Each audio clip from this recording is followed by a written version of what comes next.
ओम उमा महेश्वराय नमः। आप सभी का हमारे YouTube चैनल पर हार्दिक स्वागत है। आज सुने शिव महापुराण की आगे की कथा। ब्रह्मा जी बोले, नारद जी, सभी देवता तारकासुर के डर के कारण मारे मारे इधर उधर भटक रहे थे। इंद्र ने सभी देवताओं को मेरे पास आने की सलाह दी। सभी मेरे पास आए। सभी देवताओं ने मुझे हाथ जोड़कर प्रणाम किया और मेरी अनेकों प्रकार से स्तुति करने लगे। अपना दुख दर्द बताते हुए देवता कहने लगे, हे विधाता, हे ब्रह्मा जी, आपने ही तारकासुर को अभय का वरदान दिया है। तभी से तारक त्रिलोकी को जीतकर अभिमानी होता जा रहा है। उसने लोगों को डरा धमकाकर उन्हें अपने अधीन कर लिया है। तारक ने स्वर्ग पर भी अपना अधिकार स्थापित कर लिया है और हम सभी को स्वर्ग से निकाल दिया है। उसने इंद्र के सिंहासन पर भी अपना अधिकार कर लिया है। अब उसके आदेश से उसके असुर हमारे प्राणों के प्यासे बनकर हमें ही ढूंढ रहे हैं। तभी हम अपने प्राणों की रक्षा के लिए आपके शरण में आए हैं। हे प्रभु, हमारे दुखों को दूर कीजिए। देवताओं के कष्टों को सुनकर मुझे बहुत दुख हुआ। मैंने उन्हें सांत्वना देते हुए कहा, मैं इस संबंध में कुछ भी नहीं कर सकता, क्योंकि तारकासुर के घोर तप से प्रसन्न होकर ही मैंने उसे अतुल्य बलशाली होने का वर प्रदान किया था।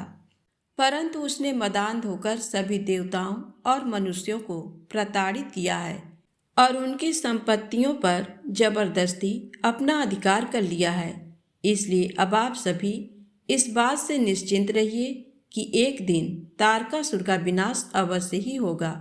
उसकी मृत्यु जरूर होगी, पर इस समय हम बेबस हैं। इस समय तारक को मैं, विष्णु जी और शिव जी, इन तीनों में से कोई भी नहीं मार सकता, क्योंकि उसने मुझसे वर पाया है कि उसका वध शिव जी के वीर्य से उत्पन्न उनके पुत्र के द्वारा ही हो सकता है। इसलिए तुम सबको शिव जी के विवाह के पश्चात उनके पिता बनने तक प्रतीक्षा करनी ही पड़ेगी। प्रतीक्षा के अलावा अन्य कोई भी उपाय संभव नहीं है। ये सुनकर इंद्र सहित सभी देवता असमंजस में पड़ गए तथा पूछने लगे कि प्रभु, महादेव जी की प्रिय पत्नी सती ने तो अपना शरीर योगाग्नि में नष्ट कर दिया है। अब वे कैसे और किससे विवाह करेंगे और ये कैसे संभव हो सकेगा? तब मैंने उन्हें बताया कि प्रजापति दक्ष की पुत्री और त्रिलोकीनाथ शिव जी की प्राण वल्लभा सती हिमालय पत्नी मैना के गर्भ से जन्म लेकर बड़ी हो गई हैं। उनका नाम पार्वती है। पार्वती ही भगवान शिव की पत्नी बनने का गौरव प्राप्त करेंगी। अतः अब तुम भगवान शिव के पास जाकर उन्हें विवाह के लिए राजी करने की कोशिश करो। शिव पार्वती का पुत्र ही तुम्हें तारकासुर के भय से मुक्त करा सकता है। अतएव तुम भगवान शिव से प्रार्थना करो कि वे पार्वती के साथ विवाह करने के लिए राजी हो जाएं। इस बात को अच्छे से जान लो कि शिव पुत्र ही तुम्हारा उद्धार कर सकता है। अब मैं तारकासुर को समझाता हूँ कि वह व्यर्थ में देवताओं को तंग करना बंद कर दे और उन्हें उनका भाग वापस दे दे और स्वयं भी शांति से जीवन यापन करे। ये कहकर मैंने इंद्र व अन्य देवताओं को वहां से विदा किया। तत्पश्चात मैं स्वयं तारकासुर को समझाने के लिए उसके पास गया। तारकासुर ने मुझे प्रणाम किया और मेरी स्तुति एवं वंदना करने लगा। मैंने तारकासुर से कहा, हे पुत्र तारक, मैंने तुम्हारी भक्ति भाव से की गई तपस्या से प्रसन्न होकर तुम्हें मनोवांछित वर प्रदान किए थे। वे वरदान मैंने खुशी से तुम्हारी बेहतरी के लिए दिए थे, परंतु तुम उन वरदानों का गलत उपयोग कर रहे हो। वर प्राप्त करने के उपरांत तुम अपनी सीमाओं को भूल गए हो। अनावश्यक अभिमान के नशे में चूर होकर तुम्हें ये भी याद नहीं रहा कि देवता सर्वथा पूजनीय और वंदनीय होते हैं। तुमने उन्हें भी कष्ट पहुंचाया है, साथ ही उन्हें स्वर्ग से निकालकर बेघर कर दिया है। तुम्हारे सशस्त्र सैनिक अभी भी देवताओं को मारने के लिए ढूंढ रहे हैं। तारकासुर, स्वर्ग पर सिर्फ देवताओं का ही अधिकार है। वहां से उन्हें निकालने की तुम्हारी कैसे हिम्मत हुई? स्वर्ग का राज्य छोड़कर वापस पृथ्वी पर लौट जाओ और वहीं पर शासन करो, ये मेरी आज्ञा है। तारकासुर को ये आदेश देकर मैं वहां से लौट आया। तत्पश्चात तारकासुर ने मेरी बातों का सम्मान करते हुए स्वर्ग का राज्य छोड़ दिया। वह पृथ्वी पर आकर शोणित नामक नगर पर शासन करने लगा। मेरी आज्ञा पाकर देवताओं सहित देवेंद्र स्वर्ग लोक को चले गए और पूर्व की भांति पुनः स्वर्ग का शासन करने लगे। ब्रह्मा जी बोले, नारद, स्वर्ग में सब देवता मिलकर सलाह करने लगे कि किस प्रकार से भगवान शिव जी का पाणी ग्रहण करेंगे। ये सब सोचकर देवराज इंद्र ने कामदेव को याद किया। कामदेव तुरंत ही वहां पहुंच गए। तब इंद्र ने कामदेव से कहा, हे मित्र, मुझ पर बहुत बड़ा दुख आ गया है। उस दुख का निवारण सिर्फ तुम ही कर सकते हो।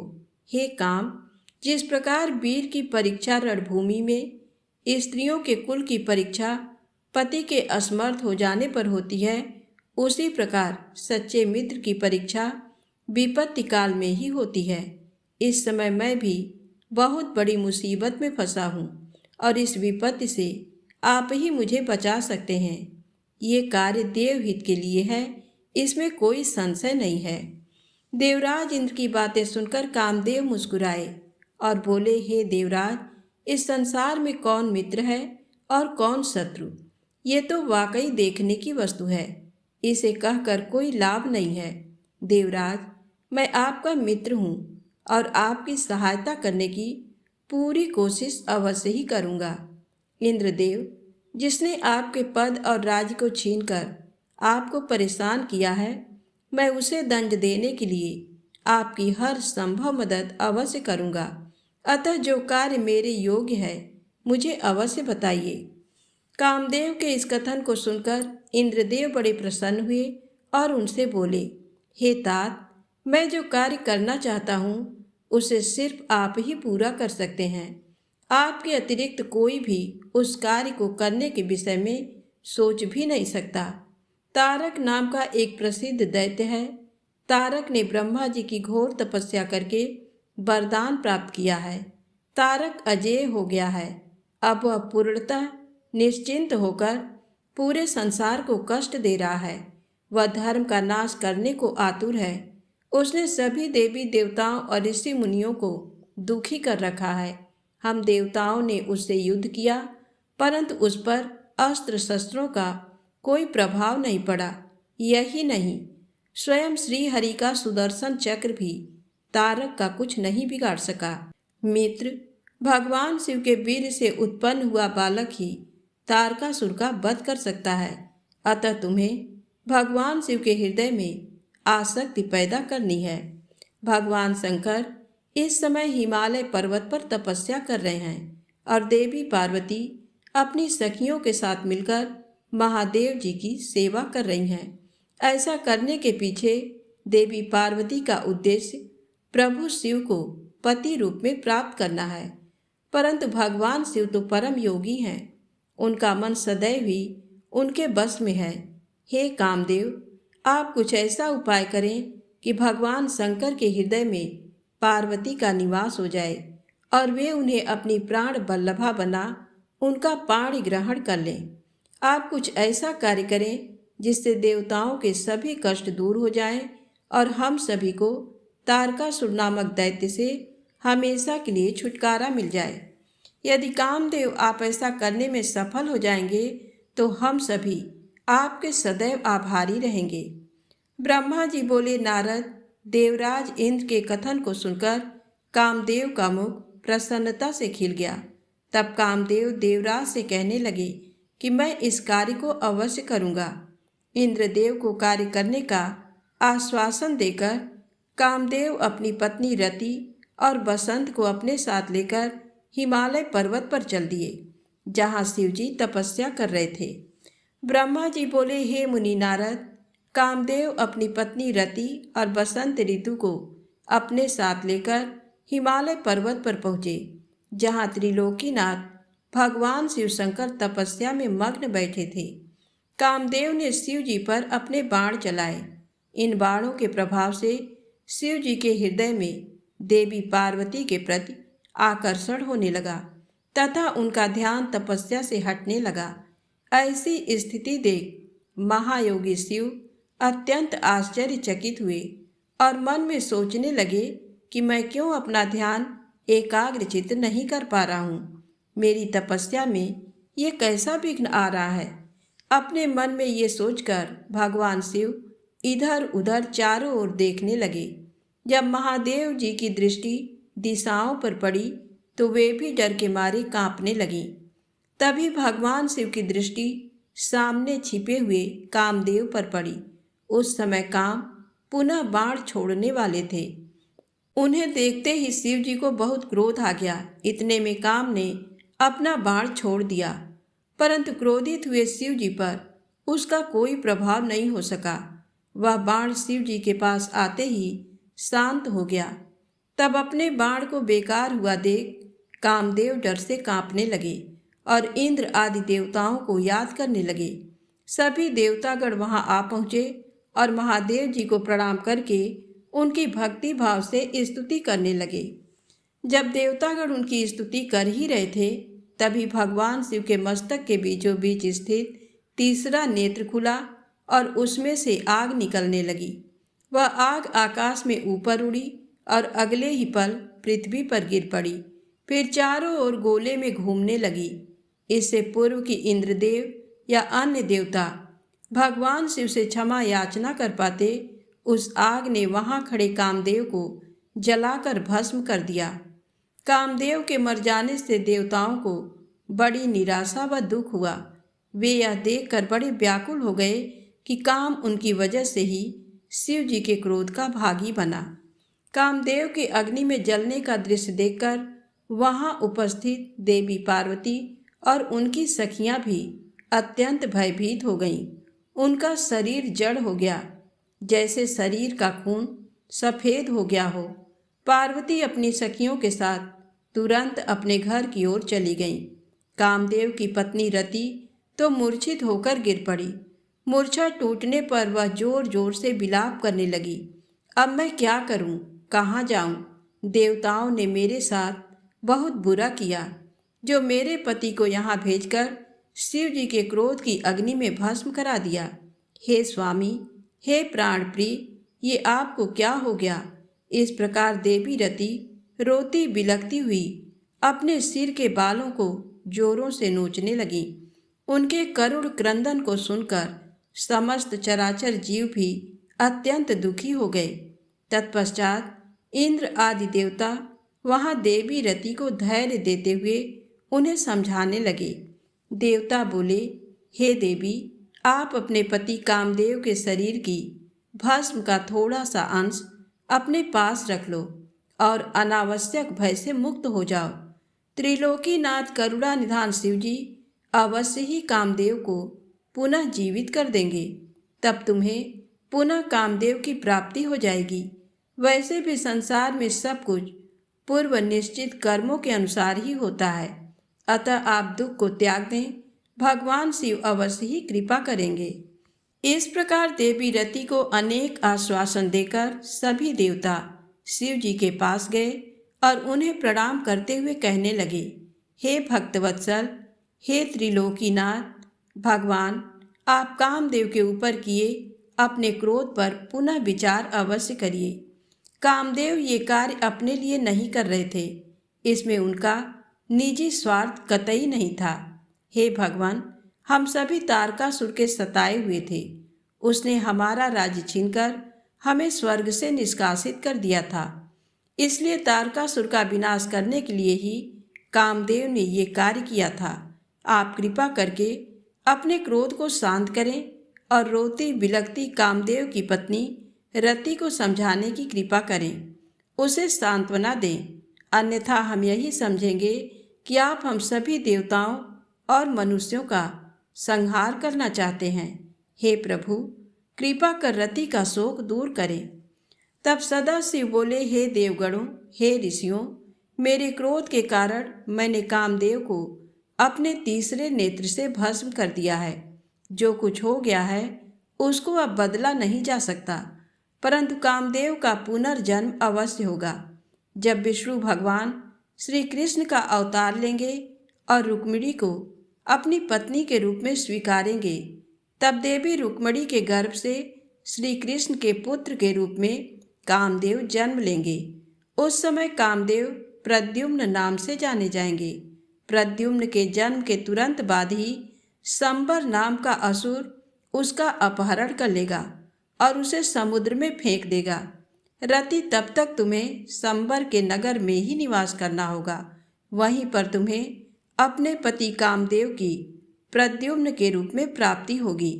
वहीं पर प्रद्युम्न के द्वारा संबरासुर का वध होगा। भगवान शिव की बात सुनकर देवताओं ने प्रसन्नतापूर्वक उन्हें प्रणाम किया और बोले, हे देवाधिदेव महादेव, करुणा निधान, आप कामदेव को जीवन दान दे और कामदेव के पुनर्जन्म तक देवी रति के प्राणों की रक्षा करें। देवताओं की ये बात सुनकर करुणा निधान भगवान शिव ने कहा कि मैं कामदेव को अवश्य ही जीवित कर दूंगा।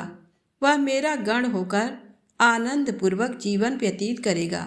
अब तुम सब निश्चिंत होकर अपने अपने धाम को जाओ। ऐसा कहकर महादेव जी भी वहां से अंतर्धान हो गए। उनके कहे वचनों से देवताओं की सभी शंकाएं दूर हो गईं। तत्पश्चात देवताओं ने कामदेव की पत्नी रति को अनेकों आश्वासन दिए और फिर अपने धाम को चले गए। देवी रति भी शिव आज्ञा के अनुसार संबर नगर को चली गईं और वहां पहुंचकर अपने प्रियतम के प्रकट होने की प्रतीक्षा करने लगीं। ब्रह्मा जी बोले, हे नारद जी, जब भगवान शंकर ने अपना तीसरा नेत्र खोलकर उसकी अग्नि से कामदेव को भस्म कर दिया तो इस त्रिलोक के सभी चराचर जीव डर के मारे कांपने लगे और भय मुक्ति और महादेव जी के क्रोध को शांत कराने के लिए मेरे पास बड़ी आशा के साथ आए। उन्होंने मुझे अपने कष्टों और दुखों से अवगत कराया। तब सब कुछ जानकर मैं भगवान शंकर के पास पहुंचा। वहां पहुंचकर मैंने देखा कि भगवान शंकर का क्रोध 7वें आसमान पर था। वे भयंकर क्रोध की अग्नि में जल रहे थे। मैंने उस धधकती अग्नि को शिव जी की कृपा से अपने हाथ में पकड़ लिया और समुद्र के पास जा पहुंचा। मुझे अपने पास आया देखकर समुद्र ने पुरुष रूप धारण किया और मेरे पास आ गए और बोले, हे विधाता, हे ब्रह्मा जी, मैं आपकी क्या सेवा करूं? ये सुनकर ब्रह्मा जी कहने लगे, हे सागर, भगवान शिव शंकर ने अपने तीसरे नेत्र की अग्नि से कामदेव को भस्म कर दिया है। इस क्रोधाग्नि से पूरा संसार जलकर राख हो सकता है। इसी कारण मैं इस क्रोधाग्नि को रोककर आपके पास ले आया हूँ। हे सिंधुराज, मेरी आपसे ये विनम्र प्रार्थना है कि सृष्टि के प्रलय काल तक आप इसे अपने अंदर धारण कर लें। जब मैं आपसे इसे मुक्त करने के लिए कहूँ, तभी आप इस शिव क्रोधाग्नि का त्याग करना। आपको ही इसे भोजन और जल प्रतिदिन देना होगा तथा इसे अपने पास धरोहर के रूप में सुरक्षित रखना होगा। इस प्रकार मेरे कहे अनुसार समुद्र ने क्रोधाग्नि को अपने अंदर धारण कर लिया। उसके समुद्र में प्रविष्ट होते समय पवन के साथ बड़े बड़े आग के गोलों के रूप में क्रोधाग्नि समुद्र के पास धरोहर के रूप में सुरक्षित हो गई। तत्पश्चात मैं अपने लोक वापस लौट आया। नारद जी ने ब्रह्मा जी से पूछा, हे दयानिधे, आप मुझे ये बताइए कि कामदेव के भस्म हो जाने पर पार्वती देवी ने क्या किया? वे अपनी सखियों के साथ कहाँ गई? हे प्रभु, कृपया मुझे इस बारे में भी बताइए। नारद जी के ये वचन सुनकर ब्रह्मा जी बोले, भगवान शंकर के तीसरे नेत्र से उत्पन्न अग्नि ने जब कामदेव को जलाकर भस्म कर दिया, तब पूरा आकाश गूंजने लगा। ये दृश्य देखकर देवी पार्वती और उनकी सखियां डरकर अपने घर को चली गईं। वहां पहुंचकर पार्वती जी ने सारा हाल अपने माता पिता को बताया, जिसे सुनकर उन्हें बड़ा आश्चर्य हुआ। अपनी पुत्री को विह्वल देखकर हिमालय को बहुत दुख हुआ। हिमालय ने पार्वती के आंसुओं को पोंछकर कहा, पार्वती, डरो मत और रो मत। तब हिमालय ने अपनी पुत्री को अनेकों प्रकार से सांत्वना दी। कामदेव को भस्म करने के उपरांत शिवजी वहां से अंतर ध्यान हो गए। तब शिवजी को वहां न पाकर पार्वती अत्यंत व्याकुल हो गईं। उनकी नींद और चैन जाते रहे। वे दुखी और बेचैन रहने लगीं। उन्हें कहीं भी सुख शांति का अनुभव नहीं होता था। तब उन्हें अपने रूप के प्रति भी शंका होती थी। पार्वती सोचती कि क्यों मैंने अपनी सखियों द्वारा समझाने पर भी कभी ध्यान नहीं दिया। देवी पार्वती सोते जागते, खाते पीते, नहाते धोते, चलते फिरते और अपनी सखियों के साथ होते हुए भी सिर्फ महादेव जी का ही ध्यान और चिंतन करती थी। इस प्रकार उनका मन शिव जी के बिछोह की वेदना सहन नहीं कर पा रहा था। वे शारीरिक रूप से अपने पिता के घर और हृदय से भगवान शंकर के पास रहती थीं। शोक में डूबी पार्वती बार बार मूर्छित हो जाती थीं। इससे गिरिराज, हिमालय और उनकी पत्नी मैना बहुत दुखी रहती थी। वे पार्वती को समझाने की बहुत कोशिश करते थे, परंतु पार्वती का ध्यान शिव जी की ओर से जरा भी नहीं हटता था। हे देवर्षि नारद, एक दिन देवराज इंद्र की इच्छा से आप घूमते हुए हिमालय पर्वत पर आए। तब शैलराज हिमालय ने आपका बहुत आदर सत्कार किया और आपका कुशल मंगल पूछा। आपको उत्तम आसन पर बिठाकर हिमालय ने सारा वृत्तांत सुनाया। हिमालय ने बताया कि किस प्रकार पार्वती जी ने महादेव जी की सेवा आरंभ की। इसके बाद अपनी पुत्री के शिव पूजन से लेकर कामदेव के भस्म होने तक की सारी कथा आपको सुनाई। ये सब सुनकर आपने गिरिराज हिमालय से कहा कि आप भगवान शिव का भजन करें। तत्पश्चात हिमालय से विदा लेकर आप एकांत में गुमसुम बैठी देवी पार्वती के पास गए। तब उनका हित करने की इच्छा से आपने उन्हें इस प्रकार सत्य वचन कहे। आपने कहा, हे पार्वती, तुम मेरी बातें ध्यानपूर्वक सुनो। तुम्हारी ये दशा देखकर ही मैं तुमसे ये बात कह रहा हूँ। तुमने हिमालय पर्वत पर पधारे महादेव जी की सेवा की, परंतु तुम्हारे मन में कहीं न कहीं अहंकार का वास हो गया था। शिव भक्त वत्सल हैं। वे अपने भक्तों पर सदैव अपनी कृपा दृष्टि बनाए रखते हैं। वे विरक्त और महायोगी हैं। तुम्हारे अंदर उत्पन्न हुए अभिमान को तोड़ने के लिए ही सदा शिव ने ऐसा किया है। अतः तुम उन्हें तपस्या द्वारा प्रसन्न करने का प्रयत्न करो। तुम चिरकाल तक उत्तम भक्ति भाव से उनकी तपस्या करो। तुम्हारी तपस्या से प्रसन्न होकर महादेव जी निश्चय ही तुम्हें अपनी सहधर्मिणी बनाना स्वीकार करेंगे। यही शिव जी को पति रूप में प्राप्त करने का एकमात्र साधन है। हे नारद, आपकी ये बात सुनकर देवी शिवा हर्षित होते हुए इस प्रकार बोली, हे मुनिश्रेष्ठ, आप सब कुछ जानने वाले तथा इस जगत का उपकार करने वाले हैं। अतः आप शिव जी की आराधना के लिए मुझे कोई मंत्र प्रदान करें। तब आपने पार्वती को पंचाक्षर शिव मंत्र ओम नमः शिवाय का विधि पूर्वक उपदेश दिया। इसके प्रभाव का वर्णन करते हुए आपने कहा, ये मंत्र सब मंत्रों का राजा है और सभी कामनाओं को पूरा करने वाला है। ये मंत्र भगवान शिव को बहुत प्रिय है। ये साधक को भोग और मोक्ष प्रदान करने वाला है। इस पंचाक्षर मंत्र का विधि पूर्वक, नियम पूर्वक जाप करने से शिव जी के साक्षात दर्शन होते हैं। देवी, इस मंत्र का विधि पूर्वक जाप करने से तुम्हारे आराध्य देव करुणा निधान भगवान शिव शीघ्र ही तुम्हारे समक्ष प्रकट हो जाएंगे। अतः तुम शुद्ध हृदय से शिव जी के चरणों का चिंतन करती हुई इस महामंत्र का जाप करो। इससे तुम्हारे आराध्य देव संतुष्ट होकर तुम्हें दर्शन देंगे। अब देवी पार्वती, तुम इस मंत्र को जपते हुए शिव जी की तपस्या करो। इससे महादेव जी बस में हो जाते हैं। उत्तम भाव से की गई तपस्या से ही मनोवांछित फलों की प्राप्ति होती है। ब्रह्मा जी बोले, नारद, तुम भगवान शिव के प्रिय भक्त हो। तुम अपनी इच्छानुसार जगत में भ्रमण करते हो। तुमने देवी पार्वती को सभी कुछ समझाकर देवताओं के हित का कार्य किया। तत्पश्चात तुम स्वर्ग लोक को चले गए।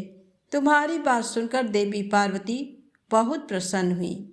तो आज की कथा यहीं समाप्त होती है। प्रेम से बोलें शंकर भगवान गौरी माता की जय हो।